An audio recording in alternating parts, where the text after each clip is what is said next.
Hello trainees, welcome back to the new video. My name is Jasmine, your educator of science classes. So last video जो थी उसमें हमने देखा कि marking scheme कैसे कैसे की गई अकॉर्डिंग टू सैंपल पेपर, कौन से चैप्टर में से ज्यादा नंबर ऑफ क्वेश्चंस आ सकते हैं और किस चैप्टर की वेटेज ज्यादा है। उसके अकॉर्डिंगली अब आप कौन से चैप्टर में से आपको पहले रिवीजन करनी है उसके अकॉर्डिंगली आप प्रिपेयर कर सकते हो। बट मैं यहाँ पर आज आपको ये बताने वाली हूँ कि आपके जो चैप्टर्स हैं, चैप्टर वाइज आपको इंपॉर्टेंट टॉपिक्स बताने वाली हूँ कि कौन से चैप्टर में से कौन सा टॉपिक ज्यादा इंपॉर्टेंट है। सो अब आप सारा सिलेबस करने में टाइम वेस्ट ना करो। ये जो इंपॉर्टेंट टॉपिक्स है ये आपने करने ही करने हैं, इनको बिल्कुल भी नहीं छोड़ना। अगर आपके पास टाइम है तो आप बाकी टॉपिक्स भी करो, बट ये जो टॉपिक्स हैं ये तो अब आपने छोड़ने ही नहीं है, ये आपने करने ही करने हैं। सो आज हम इंपॉर्टेंट टॉपिक्स की बात करने वाले हैं, जो टॉपिक्स बहुत बहुत इंपॉर्टेंट है। सबसे पहले अगर हम केमिस्ट्री की बात करें तो chapter 1 chemical reaction and equations में हमने सारी तरह की बैलेंसिंग इक्वेशंस करनी है। जो भी बैलेंसिंग है, वर्ड बैलेंसिंग इक्वेशन है चाहे सिंपल बैलेंसिंग है, हमने वो करनी ही करनी है। उसके बाद टाइप ऑफ केमिकल रिएक्शंस इसमें बहुत इंपॉर्टेंट है। उसमें से भी जो सबसे ज्यादा इंपॉर्टेंट है जिसपे क्वेश्चन आए हुए हैं वो है displacement reaction and decomposition reaction. ये आपको पेज नंबर 10 एनसीईआरटी बुक में मिल जाएगा। डीकंपोजिशन रिएक्शन आपको पेज नंबर 8 एनसीईआरटी बुक में मिल जाएगा टॉपिक। उसके बाद ऑक्सीडेशन एंड रिडक्शन रिएक्शन, ये भी इंपॉर्टेंट है। ये आपको पेज नंबर 12 एनसीईआरटी बुक में से मिल जाएगा। मैंने साथ में पेज नंबर भी मेंशन किए जहां पर आपको ये टॉपिक मिल जाएंगे। उसके बाद रेंसिडिटी, ये भी आपको 2 मार्क्स में या 1 मार्क में पूछा जा सकता है। सो ये पेज नंबर 13 एनसीईआरटी बुक में आपको टॉपिक मिल जाएगा। उसके बाद chapter number 2 acid basis and salt की हम बात करें तो इसमें हमने सारे रिएक्शंस करने हैं जो भी एसिड के और बेसिस के आपको एनसीईआरटी बुक में गिवन है। उसके बाद जो एप्लीकेशंस है पीएच की, कि पीएच की टूथ डिके में हम कैसे यूज करते हैं, सब जो पीएच की एप्लीकेशंस है वो सारी आपने करनी है, वो पेज नंबर 27 में आपको मिल जाएंगी। उसके बाद फॉर्मेशन ऑफ NaOH, ये भी इंपॉर्टेंट टॉपिक है, ये आपको पेज नंबर 30 पे मिल जाएगा। और इसके बाद uses of NaOH, bleaching powder, baking soda, washing soda, plaster of Paris, इन सभी टॉपिक्स के यूजेस आपको गिवन है। पेज नंबर 30 to 33 में आपको ये सारे इनके यूजेस मिल जाएंगे। हो सकता है आपको एक क्वेश्चन ये भी आ जाए कि what is the difference between baking soda and washing soda. So इनका जो मेन डिफरेंस है वो भी आपने इन टॉपिक्स में से करना है, वॉशिंग सोडा और बेकिंग सोडा का। सो ये आपको सारा पेज नंबर 30 to 33 में आपको मिल जाएगा एनसीईआरटी बुक में से। नेक्स्ट अगर चैप्टर 3 की बात करें that is metals and non metals. So इसमें आपको केमिकल प्रॉपर्टीज जो है मेटल की, वो बहुत ही ज्यादा इंपॉर्टेंट टॉपिक है। पेज नंबर 40 पे ये टॉपिक गिवन है, आप वहां से जाके टॉपिक को बिल्कुल कंक्लूड कर सकते हो। ये जो टॉपिक है बहुत बहुत इंपॉर्टेंट है। या फिर एक क्वेश्चन आ जाएगा आपको फिजिकल प्रॉपर्टीज और केमिकल प्रॉपर्टीज के डिफरेंस पे। सो वो आपको स्टार्टिंग चैप्टर के स्टार्टिंग पे ही आपको पता है कि फिजिकल प्रॉपर्टीज हमें गिवन है, बट केमिकल प्रॉपर्टीज जो है ये फिजिकल प्रॉपर्टीज से कहीं ज्यादा इंपॉर्टेंट है। उसके बाद सेकंड टॉपिक जो मेटल्स नॉन मेटल्स में इंपॉर्टेंट है दैट इज रिएक्टिविटी सीरीज। सो ये पेज नंबर 45 के पे आपको मिल जाएगा।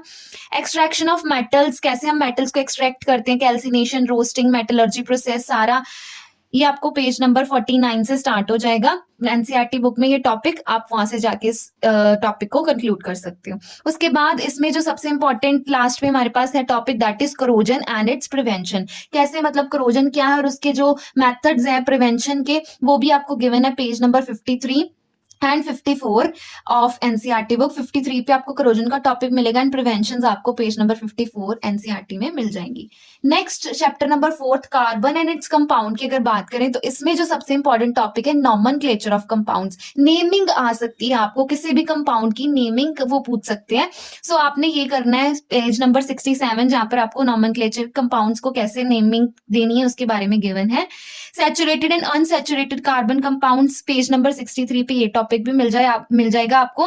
And soaps and detergent, micelle formation, soaps, detergent, ये बहुत ही इंपॉर्टेंट टॉपिक है। ये भी आपको पेज 74 एनसीईआरटी बुक पे मिल जाएगा। 74-75 पे सोप्स एंड डिटर्जेंट आपका ये टॉपिक क्या हो जाएगा, कंक्लूड हो जाएगा। उसके बाद अगर हम बात करें तो हमारा नेक्स्ट चैप्टर है बायोलॉजी का, जिसमें हमारा पहला चैप्टर है chapter number 6 that is life processes. So life processes के भी आपने देखा कि काफी वेटेज आपको सैंपल पेपर में इस चैप्टर में से आई है। सो इसका जो सबसे पहले इम्पोर्टेंट क्वेश्चन है, इम्पोर्टेंट टॉपिक है, वो आपको है बेसिक कंसेप्ट्स ऑफ न्यूट्रिशन, जिसमें फोटोसिंथेसिस का सिग्निफिकेंस बहुत इंपॉर्टेंट है। फोटोसिंथेसिस के बारे में आपको बेसिक कॉन्सेप्ट ऑफ न्यूट्रिशन में से क्वेश्चन आ सकता है, सो ये टॉपिक बहुत इंपॉर्टेंट है। उसके बाद प्रोसेस ऑफ डाइजेशन, डाइजेशन कैसे होती है बॉडी में, एब्जॉर्प्शन, उसके साथ रिलेटेड आपको इस टॉपिक में से क्वेश्चन आ सकता है, that is present on page number 99 and 100 of NCERT book. Respiration process आपको पूछ सकते हैं, पेज नंबर 101 से स्टार्ट है ये टॉपिक आपका एनसीईआरटी बुक पे।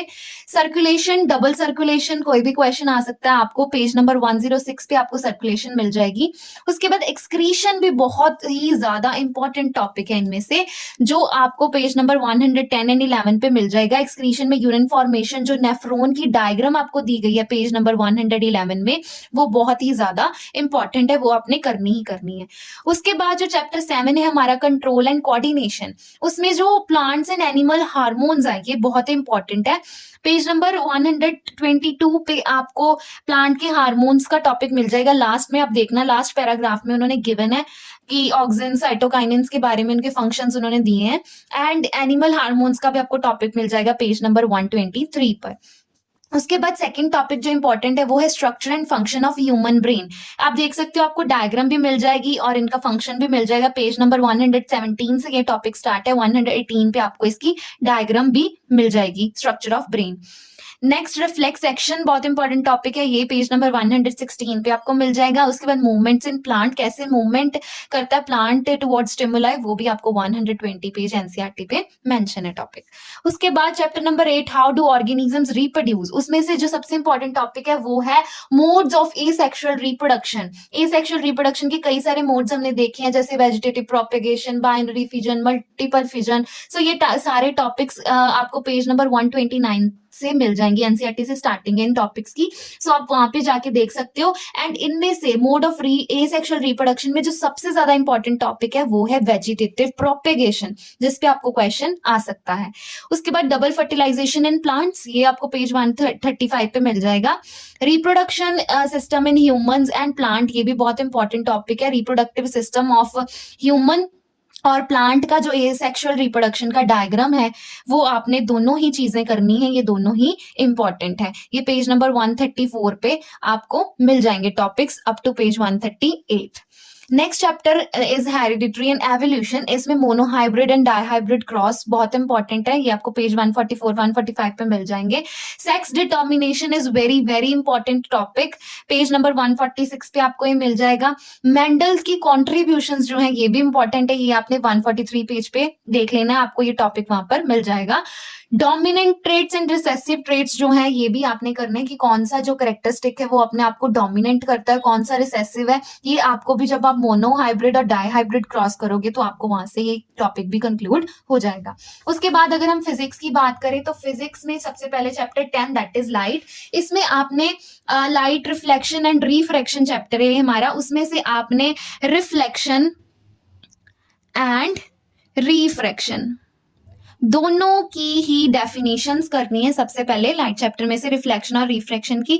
उसके बाद लेंस फॉर्मूला हमें गिवन है पेज 181 पे, मिरर फॉर्मूला करना इसका बहुत इंपॉर्टेंट है, पेज 169 पे आपको मिल जाएगा। उसके बाद इनके जो दोनों लॉज हैं, रिफ्लेक्शन का लॉ मिल जाएगा 161, रिफ्रैक्शन का लॉ भी मिल जाएगा आपको पेज 174 पे, इनके लॉज भी बहुत ज्यादा इंपॉर्टेंट है। और उसके बाद जो आपने चीज करनी ही करनी है वो है इनके न्यूमेरिकल्स, इन टेक्स्ट भी करने हैं और एक्सरसाइज वाले भी करने हैं, मतलब जो आपको ब्लू क्वेश्चंस दिए हैं वो भी करने हैं और बैक वाले क्वेश्चंस भी आपने सारे ही न्यूमेरिकल्स की प्रैक्टिस करनी है। इनमें से आपको न्यूमेरिकल्स जरूर पूछा जाएगा, इधर 3 मार्क्स में तो पूछा ही जाएगा, ठीक है। तो ये सारे आपके इंपॉर्टेंट टॉपिक है chapter number 10 that is reflection and refraction. उसके बाद हमारा चैप्टर 11 है colourful I and human I and colourful world, उसमें आपको आई की डायग्राम पूछी जा सकती है 5 मार्क्स में, ये भी इंपॉर्टेंट टॉपिक है, पेज 187 पे मिल जाएगी आपको। उसके बाद जो सबसे इंपॉर्टेंट है वो है defects of vision and their correction, ये आपको पेज 189 पे टॉपिक मिल जाएगा। उसके बाद स्कैटरिंग ऑफ लाइट में जो सबसे इंपॉर्टेंट इफेक्ट है हमारे पास दैट इज टिंडल इफेक्ट, ये आपको पेज 195 पे मिल जाएगा, ये टॉपिक भी एनसीईआरटी बुक में से।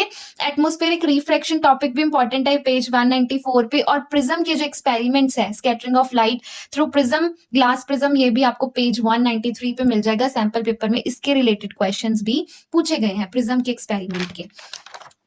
उसके बाद चैप्टर नंबर 12 इलेक्ट्रिसिटी है। उसके बाद हमारे पास फिजिक्स का जो जिसमें से ओम्स लॉ बहुत ही ज्यादा इंपॉर्टेंट है। ये आपको पेज नंबर 203 पे ये क्वेश्चन आपको ये टॉपिक आपको मिल जाएगा।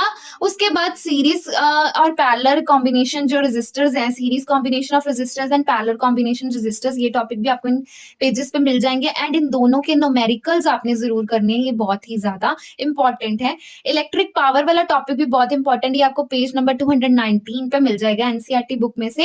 एंड इसके साथ आपने इनका रिलेशन पढ़ना है, inter relation between P V I and R, ये टॉपिक बहुत ही ज्यादा इंपॉर्टेंट है। उसके बाद फिजिक्स का हमारा लास्ट चैप्टर जो बचता है वो है फ्लेमिंग्स लेफ्ट हैंड रूल। इसमें आपने जो आपका टॉपिक इंपॉर्टेंट है वो है Fleming left hand rule, 231 page पे आपको मिल जाएगा।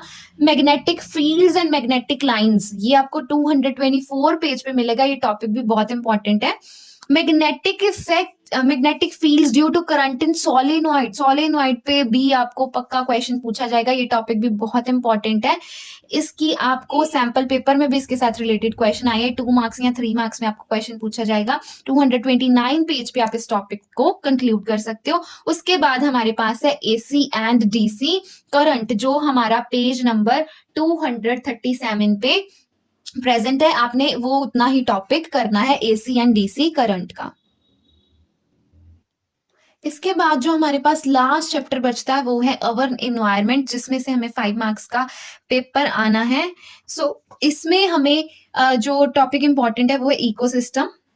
इकोसिस्टम पे रिलेटेड आपको कोई क्वेश्चन आ सकता है। ओजोन लेयर की डिप्लीशन, तो ये टॉपिक इस चैप्टर में बहुत ही ज्यादा इंपॉर्टेंट है, पेज 262 पे आपको मिल जाएगा। और उसके बाद जो एक और टॉपिक इंपॉर्टेंट है वो है आपको biodegradable and non biodegradable substances, इनका in the form of difference भी आपको क्वेश्चन आ सकता है। और बायोडिग्रेडेबल नॉन बायोडिग्रेडेबल सब्सटेंसेस की आपको डेफिनेशन या एग्जाम्पल्स पूछी जा सकती हैं। सो ये वाला जो लास्ट चैप्टर है उनमें से ये 3 टॉपिक्स आपके बहुत ही ज्यादा इंपॉर्टेंट है। सो ये था हमारा सारे इंपॉर्टेंट टॉपिक्स पे वीडियो कि जो हमें इंपॉर्टेंट टॉपिक्स पूछे जा सकते हैं। ये हमारे सारे क्या थे, बहुत ही ज्यादा इंपॉर्टेंट टॉपिक्स। ये वो टॉपिक्स हैं जो आपने बोर्ड्स और प्री बोर्ड्स के लिए बिल्कुल भी स्किप नहीं करनी और इन पे क्वेश्चन आ ही सकता है। So stay tuned for more videos. Thank you.